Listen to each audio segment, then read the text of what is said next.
శారీరక బాధ కానీ మానసిక బాధ ఎప్పుడు వచ్చినా కానీ ఒకటే ఒక మాట, కళ్ళు మూసుకొని మొదటి నిశ్శబ్దంలో శివా అంటే శివుడు కనిపిస్తాడు. కళ్ళు మూసుకొని ఒకటేసారి మనసులో శివా అనుకోండి, మొదటి నిశ్శబ్దంలో శివుడు కనిపిస్తాడు. అయితే ఇంత దగ్గరగా ఉన్న శివుడు ఖచ్చితంగా మనకంటూ కొన్ని పరీక్షలు పెడతాడు. శ్రీ మహావిష్ణువు వారాహి వాహనం తీసుకొని కిందికి వెళ్ళిపోయాడు, బ్రహ్మ హంసవాహనం తీసుకొని పైకి వెళ్ళిపోయాడు.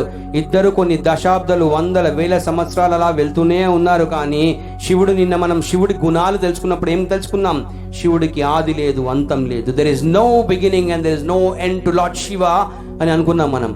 సో ఆయన ఏంటంటే అంతం లేదు, ఆది లేదు. కాబట్టి ఈయన పైన వెతుకుతున్నాడు, ఆయన కింద వెతుకుతున్నాడు. దేవతలందరూ చాలా సంతోషంగా ఉన్నారు, యుద్ధం అయితే అయిపోయింది కదా అని చెప్పేసి. అయితే ఈ వెతుక్కునే క్రమంలో శ్రీ మహావిష్ణువు శివుడిపై సంపూర్ణమైన నమ్మకము, భక్తితో ఉంటాడు. కాబట్టి ఆయన ఎలాంటి ప్రేలాపనం చేయలేదు. అలా బ్రహ్మ మాత్రం వెళ్తూ ఉన్నప్పుడు ఆయనకు మొదట్లో కేతకి పుష్పం కనబడ్డది. ఆ పుష్పం పైనుండి పడుతోంది. అప్పుడు బ్రహ్మ అడిగాడు, అయ్యా నువ్వు పైనుండి వస్తున్నావు కదా, నువ్వేమన్నా దీని అంతం చూసినావా అని అడిగాడు. అప్పుడు కేతకి పుష్పం ఏముందంటే, నేను కూడా ఇట్లా కొన్ని వందల సంవత్సరాల నుండి పడుతూనే ఉన్నాను, ఈ అగ్నిస్తంభం ఎక్కడ మొదలైందో నాకు కూడా తెలియదని చెప్పింది. అప్పుడు బ్రహ్మ ఏమన్నాడంటే, ఒక పని చేయి, ఎందుకంటే చతుర్ముఖ బ్రహ్మ కేతకి పుష్పాన్ని సృష్టించింది కూడా బ్రహ్మనే. ఇందాక మనం బ్రహ్మతత్వం కర్త గురించి అనుకున్నాం కదా, అందరికీ ఓనర్ ఎవరు? బ్రహ్మనే. మనందరికి ఓనర్ ఎవరు? బ్రహ్మతత్వం, బ్రహ్మనే. అయితే కేతకి పుష్పం ఏం చేసిందంటే, సరే మన ఓనర్ చెప్తున్నాడు కదా అని చెప్పేసి, సరే చెప్పు ఏం చేయాలంటే, నేను నిన్ను శివుడి దగ్గరికి తీసుకెళ్తాను, నేను దీని పైన ఇది ఎక్కడ మొదలవుతుందో దీని ఆరంభం నేను చూశానని నువ్వు సాక్ష్యం చెప్పని బ్రహ్మ కేతకి పుష్పానికి చెప్పాడు. అయితే కేతకి పుష్పం మొదట్లో ఎందుకు లేదు, వచ్చిన గొడవ అనుకుంది. కానీ సరే మరి అంతటి చతుర్ముఖ బ్రహ్మ మన దగ్గర, మన యజమాని వచ్చి ఇలా చెప్పాయా అంటే మనం కూడా చెప్పేస్తాం కదా, అందుకని ఇంత పెద్ద మనిషి చెప్పిండు కదా మనకెందుకు వచ్చింది, సరే చెప్తానని చెప్పేసింది. అలాగే ఆయన వెళ్తూ ఉంటే ఒక ఆవు వచ్చింది. ఆవును అడిగాడు, నువ్వు చూసావా దీని ఆరంభం అంటే? బ్రహ్మ అడిగితే ఆవు అన్నది, నేను కూడా చూడలేదు, కొన్ని వందల వేల సంవత్సరాలు నేను కూడా ఇలాగే వస్తున్నాను, నాకు కూడా దీని ఆరంభం కనబడలేదంటే ఆవునేమన్నాడంటే, నేను నిన్ను శివుడి దగ్గర తీసుకెళ్తాను, ఆ శివుడి దగ్గర ముందు కూర్చో, నేను దీని ఆరంభం చూశానని నువ్వు సాక్ష్యం చెప్పంటే ఆవు కూడా అలాగే, ఇంత పెద్ద బ్రహ్మ చెప్తున్నాడు కదా వినాలని చెప్పేసి ఆవు కూడా సరేనంది. ఇద్దరు కిందికి వచ్చారు. శ్రీ మహావిష్ణువు అలాగే వెళ్ళి ఆ అంతం దొరకలేదు కాబట్టి ఆయన కూడా వచ్చేసాడు. అప్పుడు శ్రీ మహావిష్ణువు చెప్పింది ఏంటంటే, అయ్యా స్వామి, నీ లీల చాలా పెద్దది, నీ లీలను నేను అంతం ఇక్కడ కనుగొనలేకపోయినాను, నేను ఓడిపోయాను, బ్రహ్మగారిని అడగండి, ఆయన ఏమో చూశాడా అంటే, అప్పుడు బ్రహ్మ నేను చూశాను, ఇంకా వీళ్ళిద్దరు సాక్ష్యం అని చెప్పాడు. అప్పుడు శివుడికి ఉగ్ర రూపం దాల్చింది. శివుడు ఎలా అంటే, ఆ మూడో కన్ను కేవలం ప్రళయం అప్పుడే కాదు, కొన్ని ఆవేశమైన సంఘటనలో కూడా శివుడు ఆ మూడో కన్ను తెరుస్తూ ఉంటాడు. అయితే అప్పుడు ఈ కేతకి పుష్పం, అయ్యా నువ్వు చెప్పు, నేను చూశాను కదా అంటే కేతకి పుష్పం అవును బ్రహ్మ చూశాడని చెప్పింది.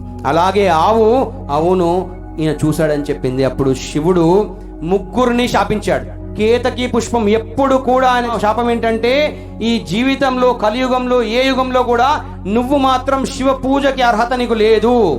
కేతకి పుష్పానికి ఎప్పుడు కూడా శివ పూజకి అర్హత లేదు. అంటే మన భాషలో మొగిలి పువ్వు ఎప్పుడు కూడా మనము శివ పూజకి మనము వాడనే వద్దు, ఎందుకంటే దానికి శాపం ఉంది కాబట్టి.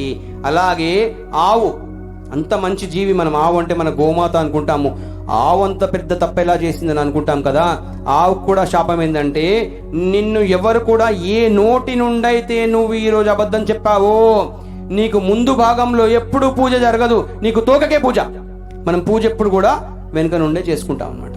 అయితే ఈ శాపాలు ఇచ్చిన శివుడు బ్రహ్మని ఆ ఉత్తర క్షణంలో బ్రహ్మకు 5 తలకాయలు ఉంటే ఒక తల నరికేశాడు శివుడు. అంటే మీరు చూడండి, చతుర్ముఖ బ్రహ్మ కూడా తప్పు చేస్తే శిక్ష పడుతుంది, అలాంటిది మీరు నేను ఎంత? అయితే ఆయన తల నరికేస్తే అప్పుడు శ్రీ మహావిష్ణువు అందరు దేవతలు వచ్చి ఆయన గురించి అడిగితే అప్పుడు ఆయన వదిలేయడం జరిగింది. ఈ 3 శాపాలు కూడా బాణము ఎప్పుడైతే ఆయన దగ్గర వెళ్ళిపోయిందో మనం దాన్ని ఆపడం కష్టం కాబట్టి శివ వాక్కు వెనుకకు తీసుకోవడం కష్టము. అయితే ఈ 3 శాపాలకు ఆయన చెప్పింది ఏంటంటే, కేతకి పుష్పం నువ్వు మొగిలి పువ్వు, నా యందు పూజకి నువ్వు అర్హత లేదు, కానీ నా భక్తులు నిన్ను ప్రేమిస్తూనే ఉంటారు, అందుకని మొగిలి పువ్వుని ద్వేషించకూడదు, పూజకి మాత్రం వాడొద్దు, కానీ వేరే దేనికైనా మనం మొగిలి పువ్వుని వాడుకోవచ్చు. అలాగే చతుర్ముఖ బ్రహ్మకి ఇచ్చిన శాపం ఏంటంటే, అయ్యా నువ్వు ఈ రోజు ఇంత మోసం చేశావు కాబట్టి యావత్ సృష్టిలో నీకు గుళ్ళు ఉండవు. ఎప్పుడైనా బ్రహ్మగుడి చూశారు? ఎక్కడ బ్రహ్మగుడి ఉందా? ఉండదు. బ్రహ్మకి ఎప్పుడు కూడా కలియుగంలో కానీ రాబోయే యుగంలో ఎప్పుడు గుళ్ళు ఉండవు, పూజలు జరగవు. కానీ నీకు గుళ్ళు ఉండవు అని శాపం ఇచ్చాను, కానీ నువ్వు చేసిన తప్పును మన్నించి చూడండి. భోలాశంకరుడు ఎప్పుడు శాపం ఇచ్చినా కూడా దానికి అప్పుడప్పుడే పరాకాష్ట ఏదో ఒక చెప్పే దానికి సంహారం చేసేసి వెళ్తాడు. బ్రహ్మకు చెప్పింది ఏంటంటే, నీకు పూజలు ఉండవు కానీ ఉత్సవాలన్నిటికీ అధిపతి నువ్వే. బ్రహ్మోత్సవం అంటాం మనము ఎక్కడైనా జరిగితే వెంకటేశ్వర స్వామి ఏమంటాం? బ్రహ్మోత్సవములు. శివ బ్రహ్మోత్సవములు, హనుమాన్ బ్రహ్మోత్సవములు, దుర్గా గుడిలో ఏం జరుగుతున్నాయి? బ్రహ్మోత్సవములు. ఆశ్రమంలో ఏం జరుగుతుంది? బ్రహ్మోత్సవం. ఎక్కడైనా బ్రహ్మోత్సవాలు జరుగుతాయి. ప్రతి గుడికి జరిగే ఉత్సవాలకి అధిపతివి నువ్వే, బ్రహ్మవు. ఇంకోటి, మానవులు గాని దేవతలు గాని దేవుళ్ళు గాని వాళ్ళందరూ కూడా వినాల్సింది నీకే. ప్రతి ముహూర్తము నువ్వే పెడతావు, అందుకని బ్రహ్మ ముహూర్తం అంటాం.